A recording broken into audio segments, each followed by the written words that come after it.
morning, guys! Good morning! Hi, believers! Good morning! Ready na ba kayong mag-experiment? Yes naman, hindi lang ready, excited na excited Yan pa. yung attitude na gusto ko. Ang kailangan natin, itong vacuum cleaner na ito.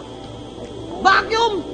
Maglilinis tayo? Ito, ang gagamitin natin para gumawa ng vacuum bazooka! Experiment tayo! Ang mga kailangan natin, syempre, itong vacuum. And then, may PVC pipe tayo, papel, scissors, duct tape, and itong cylinder. Alright, so first, ilalagay ko ang buo ng vacuum.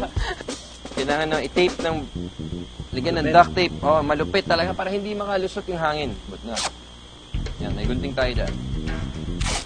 Ah, Ako na ang gugupit. Ano di ako na? Nya! alright. So, this is our ammunition. Ang ating bala. Lalagay ko dito sa loob ng dulo.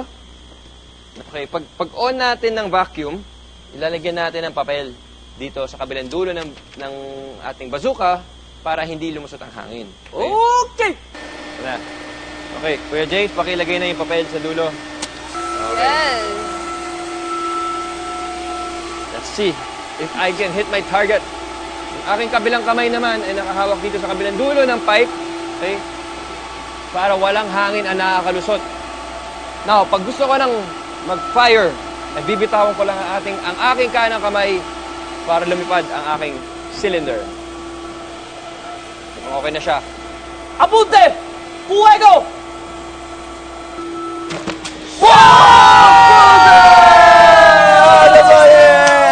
Galing na!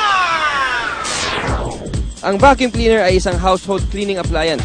Sa tulong ng isang fan sa loob ng vacuum, ang hangin sa dulo ng hose ng vacuum ay napupwersang pumasok kasama ang anumang dumi. Ang puwersa o force ay tinatawag na air pressure. Nang dugtungan ng tube ang vacuum hose, nahati ang air pressure dahil dalawa na ang butas. Nang takpan ng papel ang isang dulo ng tube, tumaas ulit ang air pressure. Nang takpan naman ng cylinder at ng kamay ko ang kabilang dulo ng tube, lalong tumaas ang air pressure dahil natatakpan na ang dalawang butas. Nang bitawan ng foam, nahigop ito ng malakas na air pressure na pumasok sa loob ng tube. At dahil sa matinding force, ito ay tumilapon palabas sa kabilang side ng tube at naging isang projectile o object na lumilipad. Yan ang nakakabilib na physics gamit ang mga ordinaryong bagay, I believe.